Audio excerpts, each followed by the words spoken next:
नमस्कार माउन्टेन समाचारमा स्वागत छ। म नपराज पौडेल र म खगेन्द्र विष्ट। सुरुमा अहिलेसम्मका मुख्य समाचार।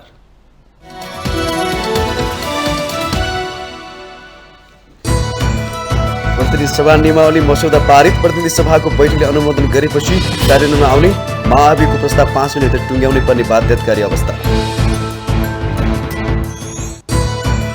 संवैधानिक आयोगका अध्यक्षहरूले भेटे प्रधानमन्त्री प्रचण्डलाई स्रोत साधन र कर्मचारीको अभावले काम गर्न नसक्नुको गुनासो।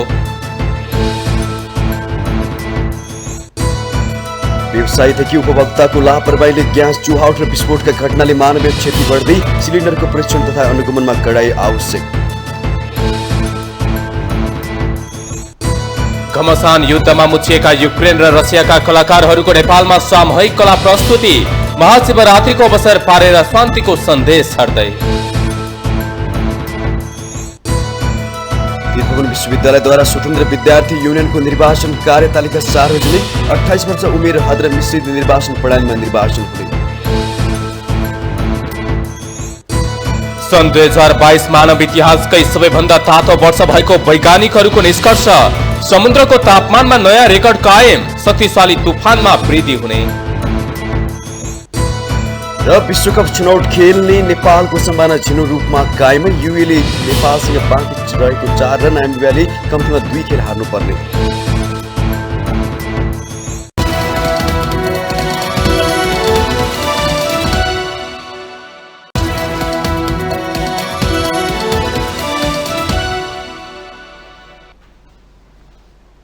अब समाचार विस्तारमा। प्रतिनिधि सभा नियमावली मस्यौदा पारित भएको छ। प्रतिनिधि सभाको नियमावली मस्यौदा समितिको बिहीबारको बैठकले प्रतिनिधि सभाको कार्य सञ्चालन गर्न, बैठकको सुव्यवस्था कायम राख्न, समितिहरूको गठन, काम कारबाही र सदन वा समितिको कार्यविधि बनाउन नियमावली मस्यौदा पारित गरेको हो। सिंहदरबारमा बसेको समितिको बैठकले प्रतिनिधि सभाको नियमावली टुङ्गाएको हो। बैठकमा केही सदस्यहरूले नियमावलीमा फरक मत राख्ने भने पनि सबै कुरामा सहमति भएको नेपाली कांग्रेसका प्रमुख सचेतक एवं प्रतिनिधि सभा नियमावली मस्यौदा समितिका सदस्य रमेश लेखकले बताउनुभयो। उहाँले बैठकमा महाभियोग प्रस्ताव, फौजदारी अभियोग र स्वार्थ बाजिएको विषयमा निष्कर्ष निकालिएको बताउनुभयो। समितिले कुनै पनि प्रतिनिधि सभा सदस्यहरूलाई फौजदारी अभियोग लागेर अदालतले पूर्वपक्षका लागि थुनामा पठाएको अवस्थामा, अभियुक्त पूर्वपक्षका लागि थुनामा बसेको अवस्था वा फरार भएको अवस्थामा समेत संसदबाट निलम्बन हुने व्यवस्थामा सहमति जुटेको लेखकको भनाइ थियो। उहाँले राष्ट्रपति, उपराष्ट्रपति, संवैधानिक निकायका पदाधिकारीका लागि प्रस्तुत हुने महाभियोग 5 महिनाभित्र टुङ्गो लगाइसक्ने बाध्यताकारी व्यवस्था गर्ने निर्णय भएको समेत जानकारी दिनुभयो। संसदको अवधि 5 महिना भन्दा कम रहेको अवस्थामा महाभियोग आए पनि द्रुत गतिमा बाँकी रहेको समयभित्र नै महाभियोगको टुङ्गो लगाउने निर्णय गरेको लेखकको भनाइ छ। उहाँले संसदको अवधि 15 दिन वा त्यसकै आसपास मात्रै बाँकी रहेको अवस्थामा भने अर्को निर्वाचनबाट गठित प्रतिनिधि सभाका लागि अभिलेखका रूपमा रहने र त्यस विषयमा निर्वाचित प्रतिनिधि सभाले आवश्यक निर्णय गर्न सक्ने व्यवस्था हुने प्रश्न पार्नुभयो। उहाँले प्रचलित कानूनले स्वार्थ बाजिने सांसदहरूले स्वार्थ बाजिने समितिमा बस्न नहुने व्यवस्थामा सहमति भएको जानकारी दिनुभयो। नियमावलीलाई प्रतिनिधि सभाले पारित गरेपछि कार्यान्वयनमा आउनेछ।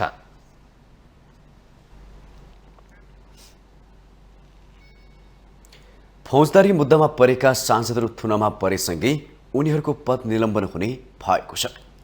सांसदहरूले फरक मत राख्दै आए पनि लामो छलफलपछि यो विधेयकको टुङ्गो लागेको हो।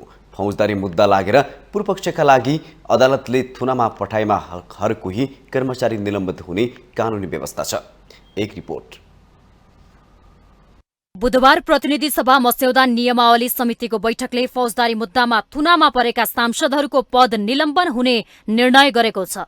त्यसो त कानूनभन्दा माथि आफूलाई राख्न खोजेको भन्दै सांसदहरूको चौतर्फी विरोध पनि भयो। आफूलाई विशेष अधिकार दिलाउन गरिएको यो प्रयास असफल भयो। हत्या, बलात्कार, लागु औषध, चोरी, डकैती जस्ता फौजदारी अपराधमा संलग्न भई मुद्दा दर्ता भएपछि हर कोही कर्मचारीको पद स्वतः निलम्बन हुने व्यवस्था नै छ। सांसदको पदमा पनि सोही नियम लागू हुनुपर्ने हो। तर यौन दुर्व्यवहार मुद्दामा जिल्ला अदालतले थुनामा पठाउँदा कृष्ण बहादुर महरा र हत्या अभियोगमा थुनामा पर्दा मोहम्मद अफ्ताब आलमको सांसद पद कायमै रहेको थियो। सांसदहरू बीच निलम्बन गर्ने कि नगर्ने भन्ने विषयमा फरक फरक मत आइरहेको थियो। कांग्रेस, माओवादी, राष्ट्रिय स्वतन्त्र पार्टी, एकीकृत समाजवादी र नेमखेपाको जोड फौजदारी मुद्दामा अदालतले सांसदलाई पूर्वपक्षका लागि थुनामा पठाएपछि निलम्बन गर्नुपर्नेमा थियो भने यता राप्रपाका नेता ज्ञान बहादुर शाही र अमरेश कुमार सिंहले भने दोषी ठहर नभएसम्म सांसद पद खारेज गर्न नहुने तर्क राखेका थिए। एमालेका महेश बर्तौला भने अन्तिम फैसलापछि मात्र पद निलम्बन गर्नु भनेको अभियुक्तलाई फरार हुन सहयोग गर्न बाटो दिनु सरह रहेको बताउनुहुन्छ। सांसद त झन् हामी देश दुनियाँको लागि कानुन बनाउँछौँ, संविधान बनाउँछौँ भने हामी त जनतालाई भन्दा अझ कठोर कानुन नियमबाट हामी बाँधिनुपर्छ। त्यसकारण यो कतिपय मान्यजीहरूले जे चिन्ता गरिरहनु भएको छ यो चाहिँ निलम्बन गर्न हुँदैन, अन्तिम फैसला आएपछि गर्नुपर्छ, यस्तो हुँदैन। हामीलाई प्रश्न लागेपछि पूर्वपक्षमा थुनामा पठाइसकेपछि निलम्बन, सेवा सुविधा स्थगित, यो कुरा हामी कार्यान्वयन गर्छौँ। पछिल्लो समय सांसदहरूको प्रतिष्ठामा आँच ल्याउन केही वर्ग लागि परेको हुँदा यसको छानबिन भएर दोषी ठहर भएपछि मात्र निलम्बन गरिनुपर्ने माग राखिएको थियो। यस्तोमा संवैधानिक निकायका पदाधिकारीका लागि सांसदहरूले तय गरेको नियम तिनै सांसदलाई चाहिँ लाग्नु नपर्ने भन्ने जस्ता प्रश्नहरू उत्पन्न भएका थिए।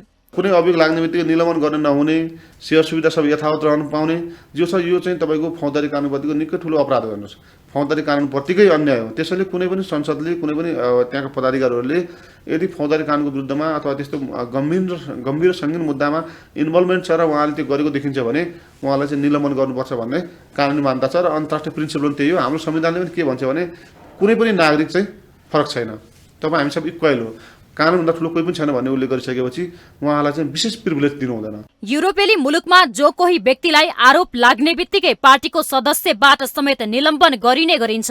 नेपालमा भने विगतका केही उदाहरणहरूलाई चिर्दै अब भने पूर्वपक्षका लागि अदालतले थुनामा पठाए राष्ट्र सेवक कर्मचारी जस्तै सांसद पनि निलम्बित हुने गरी प्रतिनिधि सभा नियमावली बन्ने भएको छ। माउन्टेन टेलिभिजन एचडीका लागि बिन्दु अधिकारीको रिपोर्ट। 7 संवैधानिक आयोगका अध्यक्षहरूले प्रधानमन्त्री पुष्पकमल दाहाल प्रचण्डलाई भेटेर आयोगहरूमा स्रोत, साधन र कर्मचारी दरबन्दी थप गर्न माग गरेका छन्। सिंहदरबारमा महिला दलित आयोग, राष्ट्रिय समावेशी आदिवासी जनजाति मधेसी आयोग, त्यसैगरी थारू र मुस्लिम आयोगका अध्यक्षहरूले संयुक्त रूपमा प्रधानमन्त्री प्रचण्डसँग भेट गरेका हुन्। भेटमा आयोगका अध्यक्षहरूले आफ्नो आयोगमा भएका समस्याहरू प्रधानमन्त्री समक्ष राखेका छन्। भेटपछि मुस्लिम आयोगका अध्यक्ष समीम मिया अन्सरीले आफूहरूले आयोगमा स्रोत, साधन र कर्मचारीको दरबन्दी न्यून भएकाले काम गर्न समस्या भएको विषय प्रधानमन्त्री समक्ष राखेको बताउनुभयो। उहाँले आयोगमा स्रोत, साधन र कर्मचारीको दरबन्दीको थप गर्न माग गरिएको समेत जानकारी दिनुभयो। कुरा छ हैन, र आयोगको मेन फंक्सन जुन चाहिँ कामको उद्देश्यले समुदायको चाहिँ उत्थान र विकासको उद्देश्यले जुन आयोगहरू गठन गरिएको छ त्यसको लागि चाहिँ पर्याप्त चाहिँ स्रोत, साधन, कर्मचारीको दरबन्दीदेखि लिएर हरेक कुराको चाहिँ व्यवस्थापन हुनुपर्ने, तर त्यो चाहिँ एकदमै न्यून भएको कारणले गर्दाखेरि ती समस्याहरू चाहिँ हामीले चाहिँ आफ्नो चाहिँ आयोगका समस्याहरू पनि हामीले चाहिँ सामान्य प्रधानमन्त्री समक्ष हामीले राख्यौँ। आयोगका अध्यक्षहरूसँगको भेटमा प्रधानमन्त्री पुष्पकमल दाहाल प्रचण्डले संवैधानिक आयोगहरूलाई बलियो बनाउनका लागि सरकारले प्रयास गर्ने प्रतिबद्धता जनाएको अध्यक्ष अन्सरीले बताउनुभयो।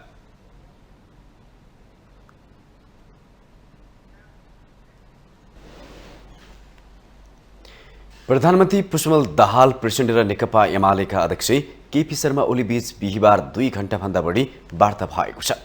प्रधानमन्त्रीको सरकारी निवास बालुवाटारमा उनीहरूबीच एक्लै एक्लै भेटवार्ता भएको हो। भावी राष्ट्रपतिबारे फरक फरक कोणबाट चर्चा भइरहेका बेला सत्तारूढ दलका दुई शीर्ष नेता लामो समय छलफलमा जुटेका हुन्। एमाले पूर्व सहमति अनुसार अबको राष्ट्रपति एमालेबाट हुनुपर्ने बताएको छ भने माओवादी केन्द्रीय राष्ट्रपतिमा राष्ट्रिय सहमति हुनुपर्ने बताइरहेको छ।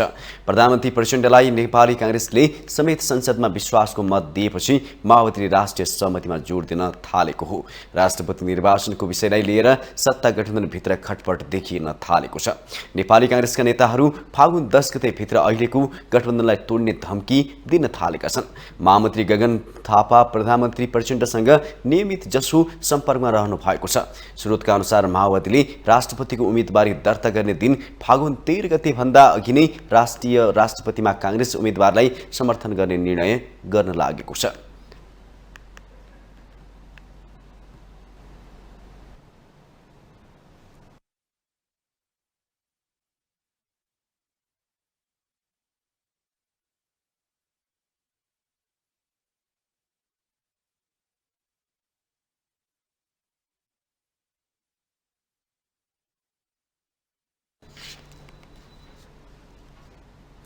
नेपाली कांग्रेसका सांसद डाक्टर चन्द्र भण्डारीलाई थप उपचारका लागि भारत लगिएको छ।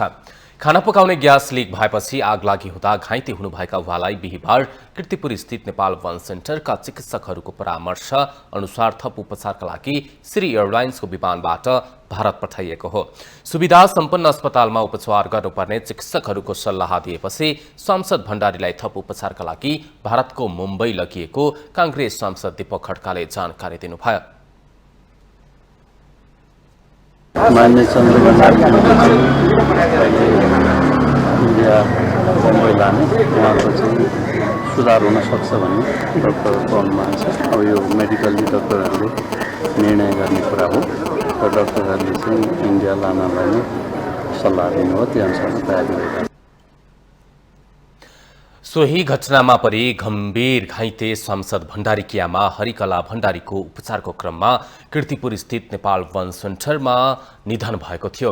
यसअघि सांसद भण्डारीको स्वास्थ्य अवस्था बुझ्न नेपाली कांग्रेसका सभापति शेरबहादुर देउवा, उपसभापति धनराज गुरुङ, महामन्त्री गगन कुमार थापा, पूर्व महामन्त्री डाक्टर शशाङ्क कोइराला सहित विभिन्न राजनैतिक दलका नेताहरू, पूर्व मन्त्रीहरू, सांसदहरू कीर्तिपुर अस्पताल पुग्नु भएको थियो। सांसद भण्डारीको करिब 30% भाग जलेको चिकित्सकहरूले बताएका छन्। वर्षिनी ग्यास चुहाउट र विस्फोटबाट हुने घटनाले दर्जनको मृत्यु हुने गरेको तथ्याङ्क छ। ग्यास ऊर्जाका लागि जति सजिलो मानिएको छ उति नै घातक सिद्ध बन्दै आएको छ। वर्षिनी दुर्घटना हुँदा पनि ग्यास व्यवसायी, उपभोक्तादेखि नियमनकारी निकाय समेत गम्भीर बनिरहेका छैनन्। एक रिपोर्ट।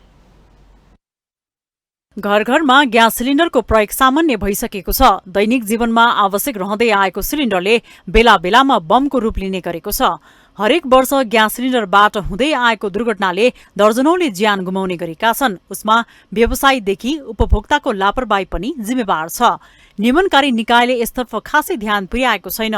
नेपाल आयल निगमले 62 वटा एलपीजी कम्पनीलाई ग्यासको बिक्री वितरण गर्न प्रमाणित गरेको छ, जसमा एनएस गुणस्तर चिन्ह प्राप्त 59 वटा कम्पनीले हाल देशभर खाना पकाउने एलपी ग्यासको बिक्री वितरण गरिरहेका छन्। देशभरका भान्सामा 1 करोड 31 लाख सिलिन्डर प्रयोग हुँदै आएको तथ्याङ्क छ। रोचक त यो छ कि एउटै घरमा 2 वा सोभन्दा बढी ग्यास सिलिन्डरको प्रयोग हुने गरेको छ। विभिन्न समयमा हुने अभावले उपभोक्ताका लागि यो बाध्यता पनि बनेको छ, तर यसले पनि दुर्घटनाको सम्भावना बढाएको छ। गुणस्तरीय वस्तु र सेवा प्रयोग गर्नु आम उपभोक्ताको मौलिक अधिकार भए पनि नियमनकारी निकायको फितलो अनुगमन र लापरवाहीले दुर्घटना बारम्बार दोहोरिएको उपभोक्ता अधिकार कर्मी माधव तिमिल सिन्हा बताउनुहुन्छ। ग्यास सिलिन्डर मात्रै पनि यसमा दोषी भन्न मिलेन। ग्याससँग प्रयोग गरेको रेगुलेटर कस्तो प्रयोग गरेको छ, पाइप कस्तो प्रयोग गरेको छ, चुलो कस्तो प्रयोग गरेको छ, त्यो नेपाली स्ट्यान्डर्ड लिएको वस्तु हो कि होइन अथवा इन्डियन स्ट्यान्डर्ड लिएको वस्तु हो कि होइन, त्यो वस्तु गुणस्तरीय छ कि छैन भन्ने विषयमा हाम्रो नियामक निकायहरू, वाणिज्य आपूर्ति विभाग, गुणस्तर नाप्तोल विभाग, नेपाल आयल निगम, जिल्ला प्रशासन कार्यालयहरूले नियमित रूपमा अनुगमन गर्न नसक्दै गर्दा र विशेष गरी केही कम्पनीहरूका सिलिन्डरहरूले पनि बजारमा अलिकति हेर्दाखेरि नै अड लाग्ने टाइपका 4 सिलिन्डरहरू, कुचिएका सिलिन्डर बजारमा आइरहेका छन्। हाम्रा निकायहरू पन्छिदिने, हाम्रो खुल्ला सिमाना छ, चोरी निकासी गरेर आयो भन्ने हिसाबले पन्छिने कारणले गर्दाखेरि राज्यको निकायको नागरिकप्रतिको जिम्मेवारी नहुने र उद्योगहरू पनि आफ्ना कमी कमजोरीलाई नसुधार्ने, एकछिन केही पऱ्यो भने त्यसलाई टालटुल गर्ने, पछि चाहिँ त्यतिकै सेलाउने परिपाटीले गर्दाखेरि अनागमा दर्जनौँ नागरिकहरूले यो ग्यास तथा ग्यासजन्य पदार्थबाट लिकेज भएर चुहिएर नागरिकको ज्यान अनागमा ज्यानहरू चाहिँ विसर्जन गर्नु परेको अवस्था कायम छ। ग्यास सिलिन्डरको एचएसटी टेस्ट आयु 10 वर्षपछि गरिन्छ। 10 वर्षपछि हाइड्रोस्ट्याटिक सिलिन्डरमा ग्यासको दबावभन्दा बढी पानी राखेर जाँच गरिन्छ। यो जाँचमा पास भएपछि पुनः सिलिन्डर 5 वर्ष प्रयोग गर्न मिल्छ। यदि पास नभएमा उद्योगले सिलिन्डर खारेज गर्नुपर्ने हुन्छ। तर नियमनकारी निकायको व्यवस्थाले बजारमा पुराना भइसकेका सिलिन्डर प्रयोगमा आइरहेको छ। यता गुणस्तर तथा नापतोल विभागले भने ग्यासको गुणस्तरको लागि आफूहरूले अनुगमनलाई निरन्तरता दिँदै आएको दावी गर्छ। यस हामीले हाम्रो दायरा भनेको बोटलिङ अपरेसन प्लान्टमा चाहिँ हामीले हेर्न सक्ने हाम्रो एनएसले हामीलाई दिएको दायरा चाहिँ बोटलिङ अपरेसन प्लान्टमा त्यसले कसरी काम गरिरहेछ, कसरी फिलिङ गर्नुभएको छ, सिलिन्डर हेरेको छ कि छैन भन्ने हामी आफ्नो यो हामीसँग गुणस्तर छ, यसको विशेषमा रहेर काम गर्छौँ। अझै यसलाई समय सापेक्ष सुधार गर्नुपर्छ, भारत लगायत अरू देशले सुधार गरिसक्यो भनेर अहिले हामीले यसलाई सुधार गर्नको लागि नयाँ प्राविधिक कमिटी पनि गठन गरिसकेका छौँ। यसमा अरू प्रावधान पनि थप्नुपर्ने, सेफ्टीका कुराहरू पनि थप्नुपर्ने, यसमा हामी सबै पक्ष चनाखो हुनुपर्ने, सबै पक्षले जिम्मेवार हुनुपर्ने जरुरी छ।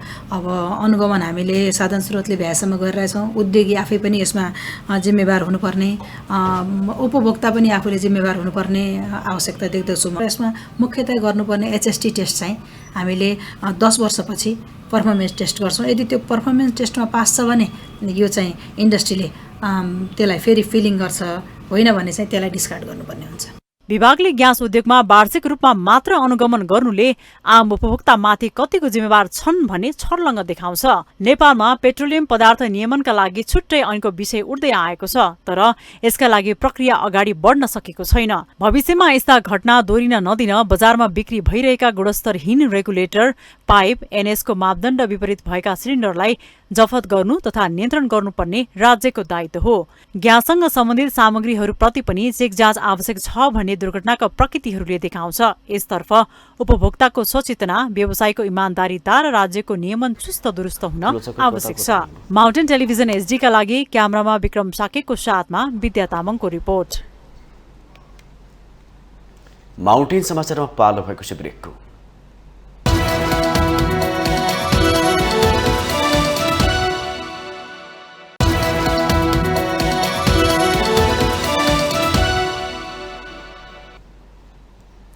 ब्रेकपछि पुनः स्वागत छ। अब बाँकी समाचार। प्रमुख निर्वाचन आयुक्त दिनेश कुमार थपलियाले मतदाताले आफू बसिरहेकै ठाउँबाट मतदान गर्न पाउने गरी कानून बनाउनु पर्ने बताउनु भएको छ। काठमाडौँमा आयोजित एक कार्यक्रममा प्रमुख निर्वाचन आयुक्त थपलियाले आम मतदाताहरूले आफू बसिरहेकै ठाउँबाट मतदान गर्न पाउने गरी कानून बनाउनु पर्ने बताउनु भएको हो। उहाँले अन्तिम मतदाता नामावलीमा नाम प्रकाशित भएका मतदाताले अस्थायी बसोबास भएको ठाउँबाट पनि समानुपातिक निर्वाचन प्रणाली अन्तर्गत मतदान गर्न पाउनुपर्ने उल्लेख गर्नुभयो। यस्तो व्यवस्था गर्न सकेमा मतदान गर्नेको संख्या बढ्ने प्रमुख आयुक्त थपलियाको भनाइ थियो। त्यो व्यवस्था गर्नुपर्छ भन्ने मेरो बुझाइ छ। नेपालभित्र अन्तिम मतदाता नामावलीमा नाम भएको कुनै पनि व्यक्ति घरमा उसको मतदान केन्द्रमा छ, मतदान केन्द्रमै पुग्छ, ठिक छ। तर तपाईँ एउटा चाहिँ एनजिओमा चाहिँ काम गरिरहनु भएको छ, काठमाडौँमा छ, तपाईँको घर चाहिँ उहाँ मनाङ हो, तपाईँको घर ताप्लेजुङ हो, तपाईँले भोटै हाल्न नपाउने भन्ने हुन्छ? जो जहाँ छ त्यहीँबाट कम्तीमा पनि समानुपातिक तर्फबाट उसले भोट हाल्न पाउने कुराको ग्यारेन्टी गर्ने गरी कानुन बनाउनुपर्छ। प्रमुख निर्वाचन आयुक्त थपलियाले जन अनुमोदित राजनीतिक दलहरूलाई मात्रै सर्वदलीय बैठकहरूमा समावेश गराउने प्रावधान राख्ने गरी आयोगले निर्णय गर्न लागेको बताउनुभयो। उहाँले जिल्लामा सर्वदलीय बैठक राख्नु परेमा सो जिल्लामा पार्टीको जिल्ला समितिको विवरण पेश गरेको, प्रतिनिधि सभा, प्रदेश सभा र स्थानीय तहमा प्रतिनिधित्व गरेको दलहरूलाई मात्रै बोलाउन आफूले निर्देशन दिएको उल्लेख गर्नुभयो। दल दर्ता गर्नु उपलब्धि नभएर जनताद्वारा अनुमोदित हुनु ठूलो कुरा भएको उहाँको जिकिर थियो। अर्थमा मात्रै मैले भनेको हो, दल दर्ता उपलब्धि होइन, जनमतद्वारा चाहिँ त्यो के अरे अनुमोदित हुँदै जानु, वैधता सिर्जना गर्न सक्नु चाहिँ ठुलो कुरा हो। यता जानुपर्छ भन्ने लाग्छ। थपलियाले आयोगले समावेशिता र लैङ्गिक समानतालाई संशोधन गर्ने गरी निर्वाचन कानून तयार गरिरहेको समेत जानकारी दिनुभयो। सरकारले पहिलो विधेयकका रूपमा सम्पत्ति शुद्धिकरण निवारण तथा व्यावसायिक वातावरण प्रवर्धन सम्बन्धी केही ऐनलाई संशोधन गर्ने विधेयक संसदमा प्रस्तुत गरेको छ। विधेयक जस्ताको तस्तै पारित भएमा कालो धनलाई सेतो बनाउने बाटो खुल्ने हो कि भन्ने आशंका हुन थालेको छ। एक रिपोर्ट। सरकारले सम्पत्ति शुद्धिकरण निवारण तथा व्यावसायिक वातावरण प्रवर्धन सम्बन्धी केही ऐनलाई संशोधन गर्न बनेको विधेयक प्रतिनिधि सभामा पेश गरेको छ। कानून न्याय तथा संसदीय मामला मन्त्री ध्रुव बहादुर प्रधानले विधेयक पेश गर्दै कुनै कसुर नभएको अवस्थामा स्रोत खुलाउन नसकेको व्यक्तिको सम्पत्तिमाथि कर निर्धारण गरिने तथा स्रोत नखुलेको सम्पत्ति कर बुझाउन साथ वैध हुने नहुने तर्क अघि सार्नुभयो। विगतमा विभिन्न सरकारका पालामा कालो धनलाई सेतो बनाउन खोजेको आरोप लाग्दै आएका बेला अब यो विधेयक पारित भएमा स्रोत नखुलेको सम्पत्तिलाई कर तिरेर शुद्ध बनाउन सकिने उल्लेख छ। सरकारले ल्याएको विधेयकले साबिकको सम्पत्ति शुद्धिकरण निवारण ऐन 2064 को दफा 28 लाई संशोधन गर्नेछ, जसमा कसैको सम्पत्तिमाथि जाँचबुझ गर्दा कसुर नगरेको देखिएको तर त्यस्तो व्यक्तिको सम्पत्ति उसको आयको स्रोतको तुलनामा अस्वाभाविक देखिएमा उसको आम्दानीको स्रोत माग्नुपर्ने उल्लेख छ। त्यसरी मागिएको स्रोत नखुले पनि कुनै कसुर गरेर कमाएको नदेखिएमा अधिकतम कर निर्धारण गरी असुल गर्ने र उन्मुक्ति दिइनेछ। सम्पत्ति शुद्धिकरण वा अन्य सम्बन्ध कसुरमा संलग्न नभएको करछली सम्बन्धी कसुर पनि नभएको अवस्थामा मात्र स्रोत खुलाउन नसकेको सम्पत्तिको हकमा कर निर्धारण गर्ने व्यवस्था गरिएको हो। स्वयं कर घोषणा गरेर अपराधबाट आर्जित सम्पत्ति वैध बनाउने व्यवस्था गरिएको छैन। कसुर गरेको पाइएमा थप अनुसन्धान गरी पुनः मुद्दा चलाउन सकिने व्यवस्था प्रस्ताव गरिएको छ। धितोपत्र सम्बन्धी कसुरमा अनुसन्धानलाई प्रभावकारी बनाउने व्यवस्था प्रस्ताव गरिएको छ। औपचारिक तथ्याङ्क नभए पनि देशमा अहिले ठूलो परिणाममा स्रोत नखुलेको सम्पत्ति रहेको अनुमान गरिन्छ। यस्तो सम्पत्तिको ठूलो हिस्सा विदेशमा राखिएको आशंका छ। कानुनी हिसाबमा वैध नहुने, करको दायरामा नआउने तर अर्थतन्त्रमा असर भने रहिरहने भएकाले यस्तो सम्पत्तिलाई कानुनी रूपमै बाहिर ल्याउनु आवश्यक रहेको भन्दै सरकारले विधेयकलाई अघि बढाएको हो। तर यसले भ्रष्टाचारबाट आर्जन गरिएको कालो धनलाई सेतो बनाउन ढोका खुल्ने हो कि? लक्ष्य एउटा राख्ने तर त्यसको कार्यान्वयनमा दुरुपयोग गरेर गलत किसिमको सम्पत्ति भएको मान्छेले नै त्यसलाई चाहिँ निर्मलीकरण, मुद्रा निर्मलीकरण गरेर ल्याउने पद्धति आयो भने त्यसले झन् नराम्रो चाहिँ रिजल्ट ल्याउँछ।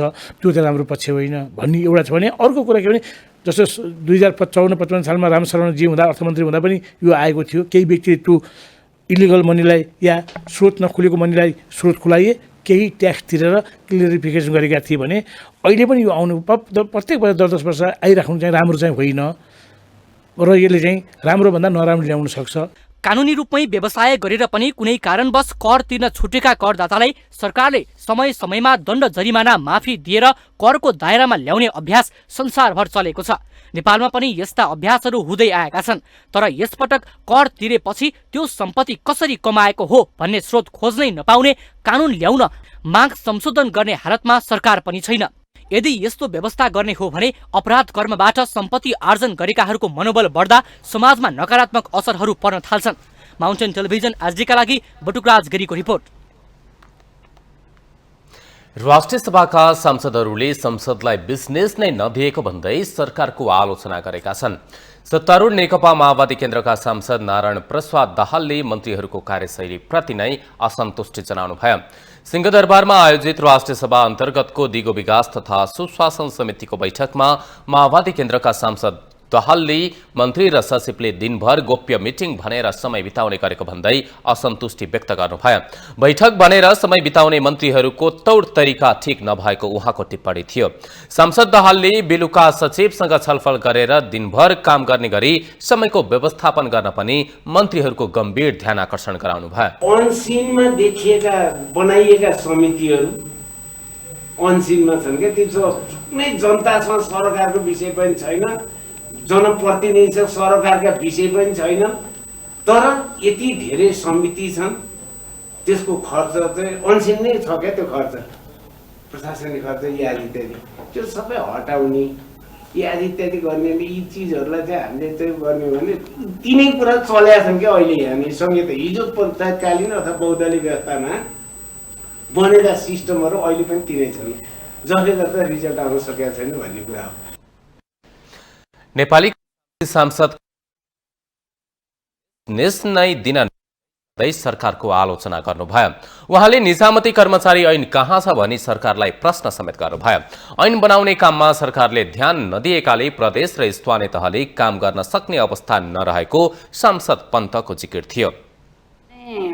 बिजनेसै दिएन पार्लियामेन्टलाई, ऐन भट्टाभट आउनु पर्यो नि, ऐन भट्टाभट आउनु पर्यो, छलफलमा जानु पर्यो, समिति बस्छन्, छलफल गर्छन्, विधायन समिति बस्छ, छलफल त सुरु हुनुपर्छ ऐनको। ऐनै छ, ऐन नभएर यति समस्या छ।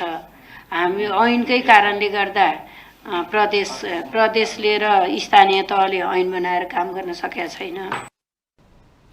सांसद पन्तले संहिताको कार्यान्वयनमा गम्भीर भएर लाग्न पनि सबै जनप्रतिनिधिहरूलाई आग्रह गर्नुभयो। उहाँले महिला जनप्रतिनिधिहरू संहिताको भावना अनुसार काम गर्न अझ बढी जिम्मेवार बन्नुपर्ने देखिएको उल्लेख समेत गर्नुभयो। राष्ट्रिय सहकारी महासंघले सरकारी ऐन 2074 को संशोधन प्रस्तावमा व्यक्तिगत बचतमा 25 लाखको सीमा तोक्ने दफा खारिज गर्न माग गरेको छ। महासंघले काठमाडौँमा पत्रकार सम्मेलन गर्दै सम्पत्ति शुद्धिकरणसँग सम्बन्धित ऐनलाई संशोधन गर्न बनेको विधेयक मार्फत सहकारी ऐन संशोधनको प्रस्तावमा व्यक्तिगत बचतको सीमा तोक्ने दफा खारिज गर्न माग गरेको हो। महासंघले सरकारीमा व्यक्तिगत बचतमा सीमा तोकेर सहकारी अभियानलाई सङ्कुचन ल्याउन खोजेको भन्दै विरोध जनाएको छ। प्रस्तावित दफालाई हटाउन सरकारसँग माग गरिएको छ। राष्ट्रिय सहकारी महासंघ नेपालका अध्यक्ष मीनराज गढेलले 73 लाखभन्दा बढी नागरिक आबद्ध भएको र 7 खर्बभन्दा बढी पुँजी परिचालन भएको क्षेत्रलाई नै खुम्च्याउने गरी कुनै कार्य नगर्न सरकारसँग आग्रह गर्नुभयो। उहाँले बैंक वित्तीय संस्थामा बजार अनुरूप स्वचालित रूपमा ब्याजदर घटबड हुने भए पनि सहकारीमा स्वचालित रूपमा ब्याजदर परिवर्तन हुन नसक्ने बताउनुभयो। अध्यक्ष कणेलले सरकारले सहकारीमा सहुलियतपूर्ण कर्जाका रूपमा 10 अर्ब योगदान गर्नुपर्ने बताउनुभयो। बैंक वित्तीय संस्थामा बजार अनुरूप स्वचालित रूपमा ब्याज दर घटबड हुने भए पनि सहकारीमा सन्दर्भ ब्याज दरका कारण स्वचालित रूपमा ब्याज दर परिवर्तन हुन नसक्ने अवस्था रहेकोले यस क्षेत्रको पुँजी पलायन भएका कारण समस्या सिर्जना भएकाले तत्काल सन्दर्भ ब्याज दर पुनरावलोकन गर्न र सहकारी नियमावली संशोधन गरी सन्दर्भ ब्याज दर स्वचालित रूपमा घटबड हुने व्यवस्था हुनुपर्ने।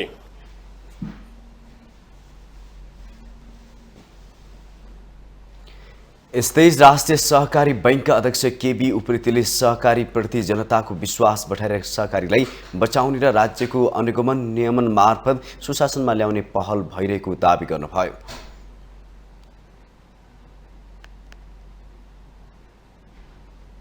आनेवाला सुशासनमा संयुक्त अभियान र राज्यको संयुक्त मोनिटरिङ गरेर सुशासन ल्याउने कुरामा हामीले अगाडि बढेका छौँ। महासंघले सहकारी क्षेत्रको समस्या अध्ययन विश्लेषण तथा आवश्यक समन्वय गर्न समस्या उन्मुख संस्थाहरूको सहजीकरण उपसमिति गठन गरी काम गरिरहेको जनाएको छ। माउन्टेन समाचारमा पालो भएको छ ब्रेकको।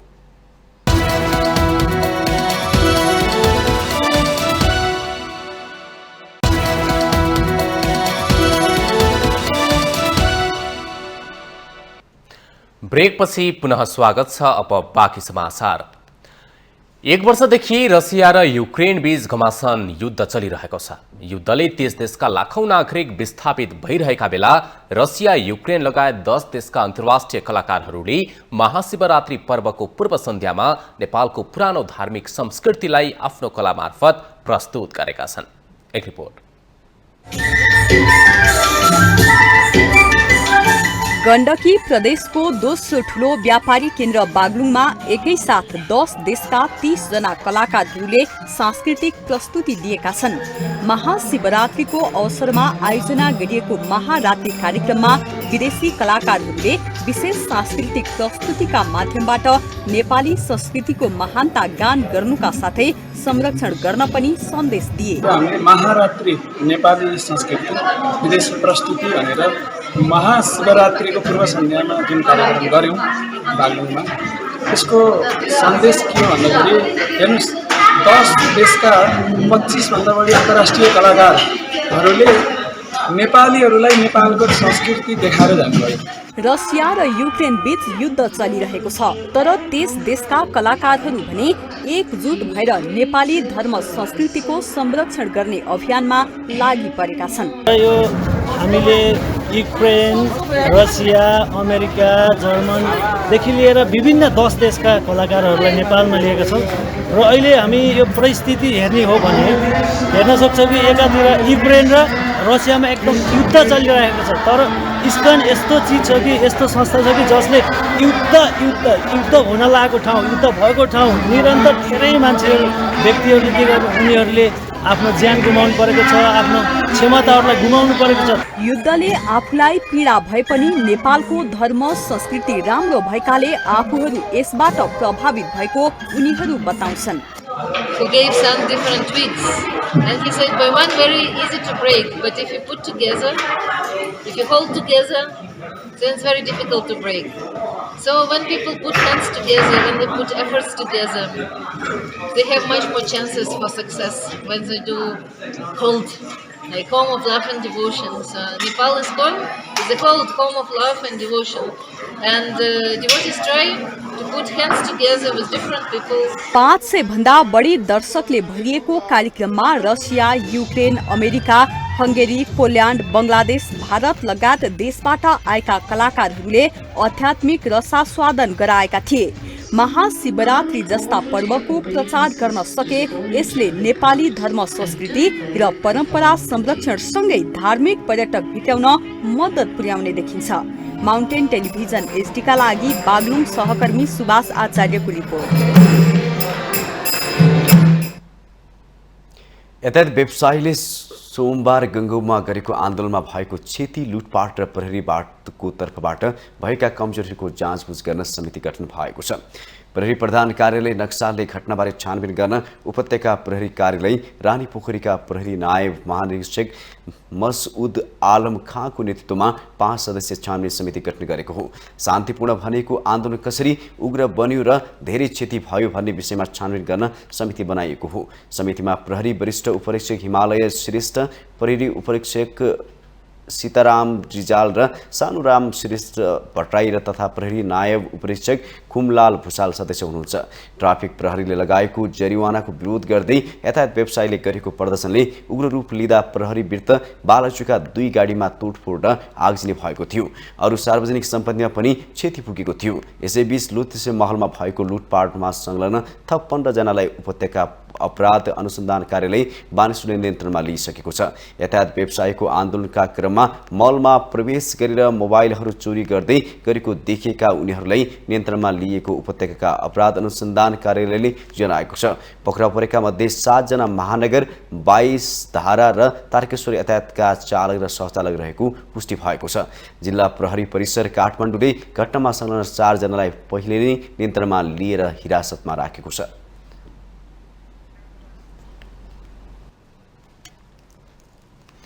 त्रिभुवन विश्वविद्यालयले स्वतन्त्र विद्यार्थी युनियन सोबियु निर्वाचनको कार्यतालिका सार्वजनिक गरेको छ। त्रिभुवन विश्वविद्यालय विद्यार्थी कल्याण तथा खेलकुद निर्देशनालयले त्रिभुवन निर्वाचन कार्यतालिका सार्वजनिक गरेको हो। कार्यतालिका अनुसार समानुपातिक र प्रत्यक्षतर्फको उम्मेदवारी दर्ता फागुन 27 गतेलाई तोकिएको छ। विगत 14 वर्षदेखि नियमित हुन नसकेको सोबियु निर्वाचन त्रिवी कार्यकारी परिषदले गत पुस 22 गते आगामी चैत 5 गते गर्ने निर्णय गरेको थियो। यस्तै कार्यतालिका अनुसार मतदान चैत 5 गते बिहान 8 बजेदेखि दिउँसो 4 बजेसम्म तोकिएको छ। कार्यतालिका अनुसार यही फागुन 19 गते विद्यार्थी संघ संगठन दर्ता, फागुन 21 गते मतदाता सूची प्रकाशन, फागुन 25 गते मतदाता सूचीमा दाबी विरोध तोकिएको छ। यस्तै फागुन 26 गते उम्मेदवारको मनोनयन पत्र वितरण, फागुन 27 गते बिहान 11 बजे दिउँसो 2 बजेसम्म समानुपातिक तथा प्रत्यक्षतर्फको उम्मेदवारी दर्ता तोकिएको छ। यस्तै कार्यतालिका अनुसार फागुन 28 गते बिहान 11 बजेदेखि दिउँसो 2 बजेसम्म उम्मेदवारको नामावलीमाथि दाबी विरोध र फागुन 28 गते साँझ 5 बजे उम्मेदवारको अन्तिम नामावली प्रकाशनको समय तोकिएको छ। निर्वाचनको कार्यतालिका प्रकाशनपछि क्याम्पसको वार्षिक प्रणाली अन्तर्गतका स्नातक प्रथम वर्षका विद्यार्थी भर्ना बन्द गरिएको छ। त्रिभुवन विश्वविद्यालयमा 28 वर्ष उमेर हद र मिश्रित निर्वाचन प्रणालीमा निर्वाचन गर्न लागि हो। देशभरका 62 आङ्गिक र 1044 सम्बन्धन प्राप्त क्याम्पसमा निर्वाचन हुँदैछ।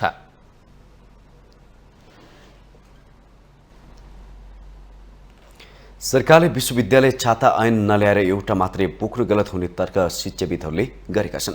मुलुकको आवश्यकता अनुसार समग्र शिक्षा प्रणालीलाई व्यवस्थित र गुणस्तरीय बनाउन संघीय शिक्षा ऐन र विश्वविद्यालयहरूलाई व्यवस्थित बनाउन विश्वविद्यालय छाता ऐन ल्याउनु अहिलेको आवश्यकता भएको धारणा उनीहरूको छ।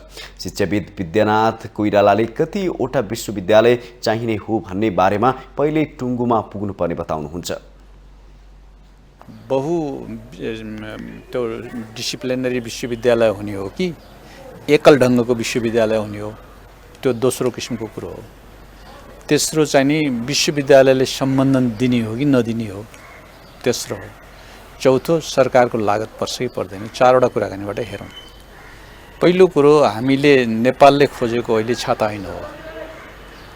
उच्च शिक्षाको छाता ऐन भयो भने विश्वविद्यालय प्रत्येक विश्वविद्यालयको निम्ति त्यो संसदमै जानुपर्ने, पारितै गर्नुपर्ने किसिमको कुरोहरू हुँदैन। त्यो बारेमा हामीले सोचेनौँ। त्यसले गर्दाखेरि त्यो बेलामा यो नेपाल विश्वविद्यालय आयो, त्यो चाहिँ हिजोकै निरन्तरताको ढङ्गबाट आयो। दोस्रो ढङ्गबाट हेर्दाखेरि के देख्छु मैले भनेदेखि अब हामीसँग एकल विश्वविद्यालय एउटै विषयको विश्वविद्यालय बनाउने चिन्तन पनि बढिसक्यो। जस्तो कृषि विश्वविद्यालय र वन विश्वविद्यालय भन्ने त एकल हो, त्यो दुईटा विषय गरेर जोडिया छ, बेग्लै होला। अब त्यस्तै गरी चाहिँ नि यो विश्वविद्यालयहरू एकल बनाउने कि बहु बनाउने भन्ने किसिमको चिन्ता पनि टुङ्गिसकेको छ। अब त्यसबारेमा पनि अलिकति निर्णायक कुराहरू हुनुपर्ने जरुरी छ। एउटा विश्वविद्यालय बोकेर ठिक र बेठिक भन्नु सांसदहरूको बौद्धिक दिवालिया मात्र भएको उहाँको टिप्पणी थियो।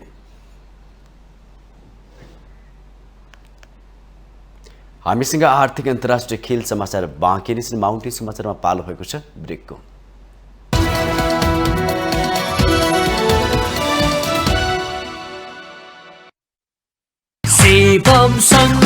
उपहार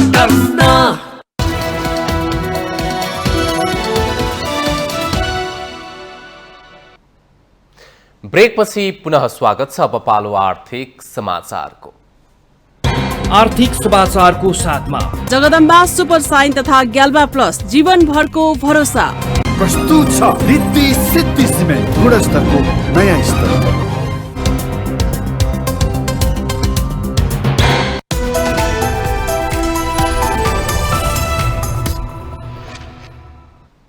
माघ महिनामा वाणिज्य बैंकहरूको निक्षेप 25 अर्ब रुपैयाँले बढेको छ। पुस अन्तिम साता 22वटा वाणिज्य बैंकहरूमा कुल 47 खर्ब 16 अर्ब रुपैयाँ निक्षेप जम्मा हुँदै गर्दा माघ 29 गते निक्षेप बढेर 47 खर्ब 41 अर्ब रुपैयाँ पुगेको हो। यद्यपि माघको पहिलो हप्ता नै 8 अर्ब रुपैयाँले निक्षेप घटेर बैंकहरूको निक्षेप 47 खर्ब 8 अर्ब रुपैयाँमा झरेकोमा पुनः दोस्रो, तेस्रो र चौथो हप्तामा क्रमशः 12 अर्ब 3 अर्ब र 4 अर्ब रुपैयाँले बढ्दै 47 खर्ब 27 अर्ब रुपैयाँ पुगेको थियो। महिनाको बाँकी 2 दिन माघ 28 र 29 गते थप 14 अर्ब रुपैयाँले निक्षेप बढ्दै 47 खर्ब 41 अर्ब रुपैयाँ पुगेको नेपाल बैंकर संघले जनाएको छ। तथापि समीक्षा अवधिमा कर्जातर्फ भने बैंकहरूको खासै लगानी बढ्न सकेको छैन। महिनाभरिमा 25 अर्ब रुपैयाँ माथिको निक्षेप संकलन गर्दा गर्दै यता कर्जा भने बैंकहरूले झण्डै आधा परिणाममा मात्र लगानी गरेका छन्। संघका अनुसार अघिल्लो पुस मसान्तको तुलनामा बैंकहरूले माघ मसान्तसम्म जम्मा 12 अर्ब रुपैयाँले मात्र कर्जा बढाउँदै 42 खर्ब 90 अर्ब रुपैयाँ लगानी गरेका छन्। यस्तो कर्जा अघिल्लो पुस मसान्तमा बैंकहरूले 42 खर्ब 78 अर्ब रुपैयाँ लगानी गरेका थिए।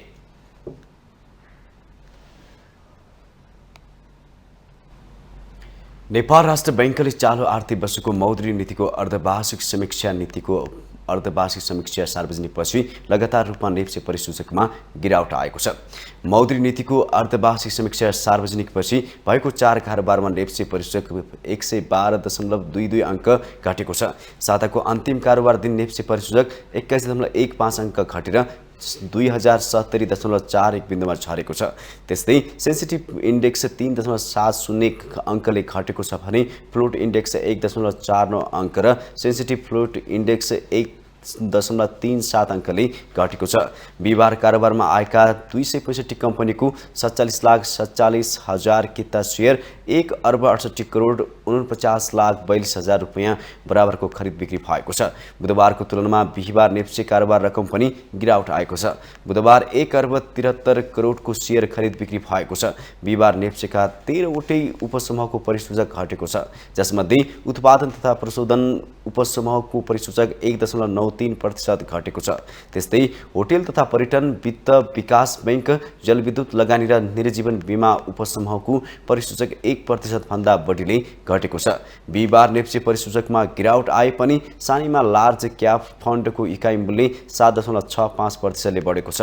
त्यस्तै Rapti hydro power and general कन्स्ट्रक्सनको सेयर मूल्य 5.23% बढेको छ। यता युनिलिभर नेपालको सेयर मूल्य 5.91%ले घटेको छ। बिहिबारको कारोबारमा हिमालयन डिस्टिलरी कम्पनीको 5 करोड 38 लाख रुपैयाँ बराबरको सेयर खरिद बिक्री भएको छ।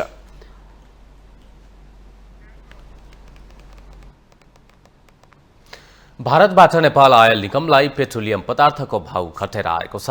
भारतीय आयल कर्पोरेसन आइओसीले पेट्रोलको मूल्य यसअघिको तुलनामा प्रति लिटर 1 रुपैयाँ 97 पैसा घटाएर पठाएको छ। त्यस्तै डिजेलको मूल्य प्रति लिटर 6 रुपैयाँ 40 पैसा घटेर आएको निगमले जनाएको छ। आइओसीले नेपाल आयल निगमलाई 15 दिनमा इन्धनको नयाँ मूल्य सूची पठाउँछ। सो नयाँ मूल्य अनुसार निगम र आइओसी बीच कारोबार हुन्छ। अन्तर्राष्ट्रिय बजारमा कारोबार हुने गरेको कच्चा तेलको मूल्यमा आइओसीले पठाउने मूल्यमा निर्भर रहन्छ। विगतमा भएको सञ्चित नोक्सानीका कारण निगमले सरकारबाट 7 अर्ब ऋण लिएको छ भने आइओसीलाई करिब 11 अर्ब बक्यौता तिर्न बाँकी रहेको निगमले जनाएको छ।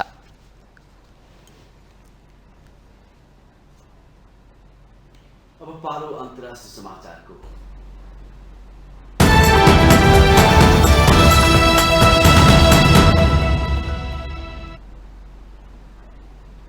सन् 2022 मानव इतिहासकै सबैभन्दा तातो वर्ष भएको छ। यसले विश्वका समुद्रको तापमान नयाँ रेकर्ड कायम गरेको एक अध्ययनले देखाएको छ। अन्तर्राष्ट्रिय जर्नल एडभान्स इन एटमोस्फेरिक साइन्समा प्रकाशित भएको चीन, संयुक्त राज्य अमेरिका र इटालीका 16वटा इन्स्टिच्युटका 24 जना वैज्ञानिकको टोलीले गरेको अध्ययनले सामुद्रिक तापक्रममा उच्च वृद्धि भएको देखाएको हो। सन् 2021 को तुलनामा पृथ्वीको महासागरको माथिल्लो 2000 मिटरको भागले ठूलो मात्रामा ताप सोसेको छ। यो तापक्रमले 1.5 लिटर पानी भएका 70 करोड केटल उमाल्न पर्याप्त हुने वैज्ञानिकहरूको निष्कर्ष छ। विश्वव्यापी तापको 90% भन्दा बढी महासागरमा समाप्त हुने भएकाले जलवायु परिवर्तनको मापनका लागि महासागरीय तापक्रम वृद्धि एक प्रमुख सूचक हो। समुद्री भित्र गर्मी बढ्नु नै ग्लोबल वार्मिङको थप प्रमाण भएको वैज्ञानिकको विश्वास छ। सन् 2017 देखि हरेक वर्ष समुद्री तापक्रम वृद्धिको रेकर्ड तोडिएको छ। विश्वव्यापी तापक्रम वृद्धिका लागि महासागरको ढिलो प्रक्रियाका कारण समुद्रको तापक्रमको प्रवृत्ति दशकौंसम्म कायम रहने अध्ययनमा उल्लेख छ। तापमानको अलावा अध्ययनले समुद्रको पानीको लवणताको पनि गणना गरेको थियो। उच्च नुनिलोपन भएका क्षेत्रमा लवणता थप वृद्धि भएको देखिएको छ। यद्यपि कम नुनिलो भएको क्षेत्रमा नतिजा ठिक विपरीत छ। महासागरमा हुने तापक्रम वृद्धिले समुद्रको सतह बढाउँछ र शक्तिशाली आँधी र तुफानको रूपमा अधिक उग्र मौसमलाई निम्त्याउँछ। तिनीहरू कार्बन अवशोषित गर्न पनि कम कुशल हुन्छन्, जसले गर्दा अधिक मानव उत्सर्जित कार्बन अक्साइड वायुमण्डलमा रहन्छ र यसले विश्वव्यापी तापक्रम बढाउँछ।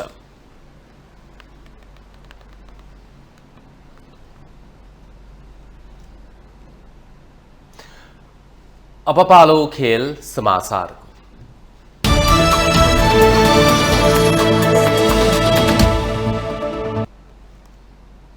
आइसिसी विश्वकप लिग 2 त्रिकोणात्मक एक दिवसीय सिरिजको उपाधि स्कटल्यान्डले जितेको छ। स्कटल्यान्डले यस सिरिजको 3 खेल अगावै उपाधि जितेको हो। विश्वकप लिग 2 यसै वर्ष भारतमा आयोजना हुने आइसिसी एक दिवसीय विश्वकपको छनौट खेलका लागि भएको एक छनौट प्रतियोगिता हो।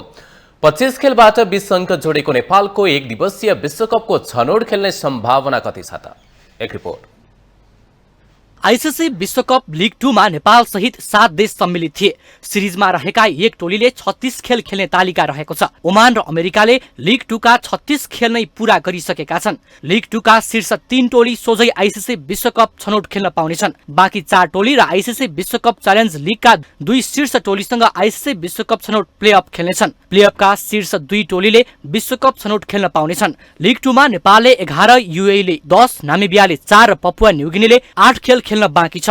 सबै खेलमा जित हासिल गरेमा पनि कुनै पनि टोलीको अङ्कमा स्कटल्यान्डको जति पुग्न सक्दैन। त्यसैले स्कटल्यान्ड 3 खेल अगावै च्याम्पियन बनेको हो। स्कटल्यान्डले विश्वकप छनौटमा सोझै स्थान बनाउनेछ। ओमान 44 अङ्कका साथ दोस्रो स्थानमा छ। शीर्ष स्थानमा ओमान पनि रहने लगभग पक्का छ। नामिबिया 37 अङ्कका साथ तेस्रो स्थानमा छ। नामिबियाको शीर्ष स्थानमा रहँदै सीधा छनौट खेल्ने सम्भावना प्रबल रहेको छ। नामिबियाले नेपाल र स्कटल्यान्डसँग समान 11 र युएईसँग 2 खेल खेल्न बाँकी छ। अमेरिका 36 खेलमा 16 मा जित र 17 मा हार सहित 35 अङ्कका साथ चौथो स्थानमा छ। अमेरिकाले आफ्नो 36 खेल समाप्त गरिसकेको छ। ऊ विश्वकप छनौटमा सिधै स्थान बनाउन असफल भएको छ। युएई 27 अङ्कका साथ 5औं स्थानमा छ। युएईको पनि शीर्ष स्थानमा रहेर सिधा विश्वकप छनौट खेल्ने सम्भावना प्रबल रहेको छ। नेपाल 25 खेलमा 9 मा जित र 14 मा हार सहित 20 अङ्कका साथ 6औं स्थानमा रहेको छ। शीर्ष 3 मा रहँदै सिधा विश्वकप छनौट खेल्ने नेपालको सम्भावना झिनो रूपमा कायमै रहेको छ। नेपालले अब 11 खेल खेल्न बाँकी छ। सबै खेल जित्दा नेपालको 42 अङ्क हुन्छ। 42 अङ्कमा समीकरण हेर्दा नेपाल शीर्ष 3 मा पर्न सक्छ। तर युएईले नेपालसँग बाँकी रहेको 4 खेल नै हार्नु पर्दछ। तर नामिबियाले कम्तीमा 2 खेल हार्नु पर्ने हुन्छ। नेपाल शीर्ष 3 मा पर्न नसके पनि आईसीसी एकदिवसीय विश्वकप यात्राबाट भने बाहिरिँदैन। नेपालले विश्वकप लिग 2 का बाँकी पुछारका 4 टोली र विश्वकप च्यालेन्ज लिग ए र बी का विजेतासँग छनौटको प्लेअफ खेल्नुपर्ने हुन्छ। विश्वकप लिग 2 बाट पपुवा न्युगिनी र अमेरिकाले विश्वकप छनौट प्लेअफ खेल्ने पक्का भइसकेको छ। विश्वकप लिग 2 को शीर्ष 3 मा रहेर वा प्लेअफको शीर्ष 2 मा रहेर विश्वकप छनौटमा सहभागी हुने र 10 टोली सहभागी रहने विश्वकप छनौटको शीर्ष 2 मा रहेर विश्वकप खेल्ने नेपालको सम्भावना भने कायमै रहेको छ। माउन्टेन टेलिभिजन एचडीका लागि आशिष रेग्मीको report. Asian games fun run शुक्रबार ललितपुरको मङ्गल बजार स्थित पाटन दरबार स्क्वायरमा आयोजना हुने भएको छ।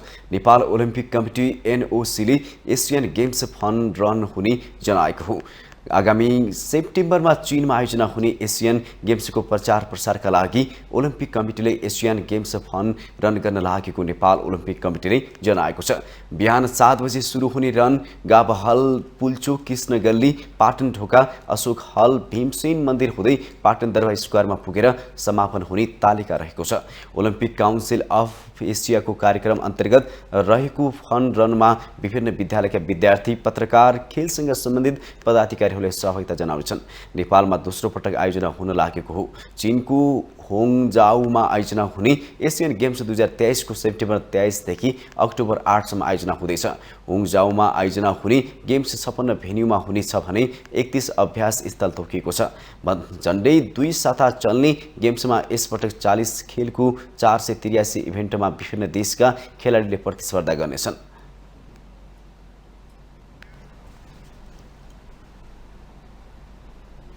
न्यू डायमन्ड स्पोर्ट्स क्लबले बागमती प्रदेश खेलकुद परिषदसँगको सहकार्यमा सर्वाधिक पुरस्कार राशिको उबेर समूह खुला महिला भलिबल आयोजना गर्ने भएको छ। बागमती प्रदेश न्यू डायमन्ड कप U18 खुल्ला राष्ट्रिय महिला भलिबल प्रतियोगिता फागुन 9 देखि 13 गतेसम्म आयोजना हुनेछ। प्रतियोगिताको उपाधि विजेताले 5 लाख रुपैयाँ नगद पुरस्कार पाउनेछन्। घरेलु भलिबलमा उमेर समूहको प्रतियोगितामा यो अहिलेसम्मकै सबैभन्दा धेरै पुरस्कार हो। नेपाल भलिबल संघले आयोजना गर्ने क्लब च्याम्पियनसिप भन्दा 1 लाख बढी पुरस्कार राशि भएको यो प्रतियोगितामा 10 देखि 12 टिमको सहभागिताको अपेक्षा गरिएको छ। प्रतियोगिताका लागि टिम दर्ता शुक्रबारसम्म हुने भएकाले आयोजक न्यू डायमन्ड युथ स्पोर्ट्स क्लबले सहभागी टिमको निश्चितता गर्न सकेको छैन। अहिलेसम्म लुम्बिनी प्रदेश टिम, मोरङको ब्राइट फ्युचर एकाडेमी, आयोजक new diamond academy, Dhading sports club, ज्ञान सुधा स्कुल र परोपकार अवश्य माविले नाम दर्ता गरिसकेको आयोजक संस्थाका अध्यक्ष कुमार राईले जानकारी दिनुभयो। प्रतियोगिताको विजेताले 5 लाख, उपविजेताले 2,50,000, तेस्रो हुने टिमले 1 लाख र चौथो हुने टिमले 50,000 रुपैयाँ पुरस्कार पाउनेछन्।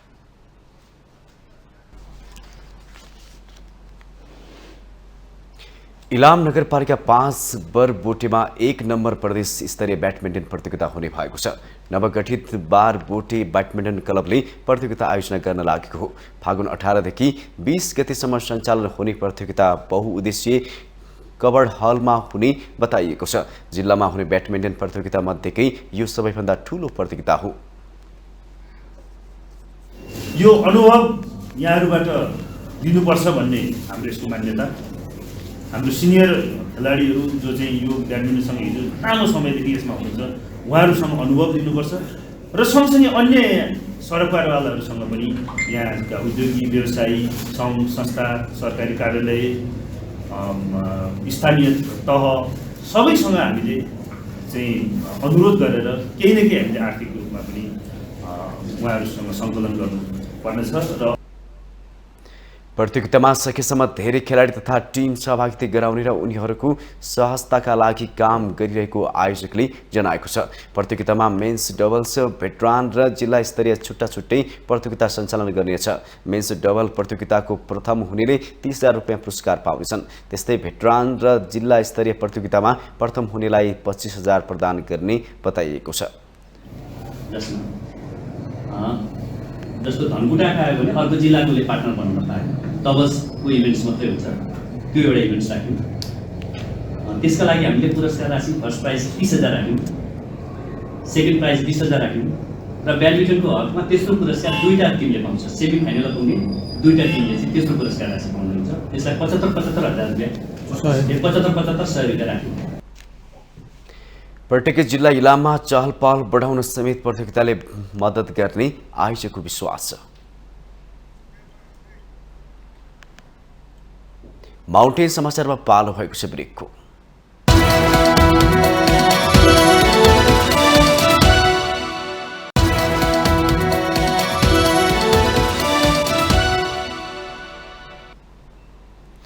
ब्रेकसँगै हामी माउन्टेन समाचारको अन्त्यमा आइपुगेका छौँ। जाँदा जाँदै मुख्य समाचार पुनः एकपटक।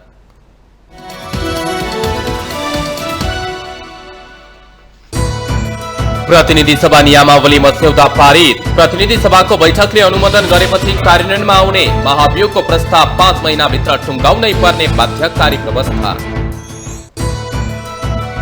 7 संवैधानिक आयोगका अध्यक्षहरूले भेटे प्रधानमन्त्री प्रचण्डलाई स्रोत र साधन कर्मचारीको अभावले काम गर्न नसकेको गुनासो।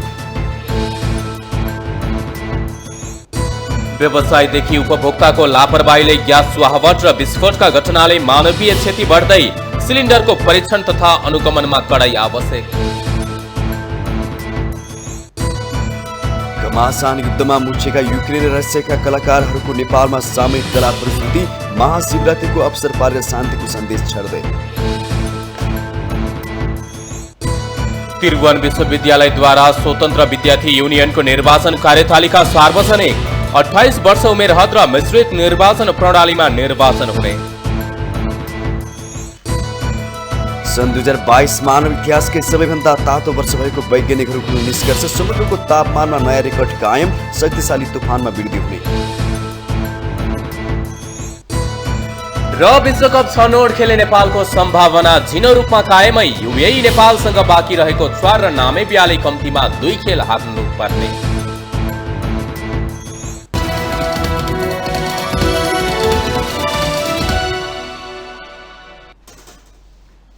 माउन्टेन समाचार अहिले सकियो। सत्य तथ्य र निष्पक्ष समाचारका लागि माउन्टेन टेलिभिजन HD हेर्दै रहनुहोला। नमस्कार।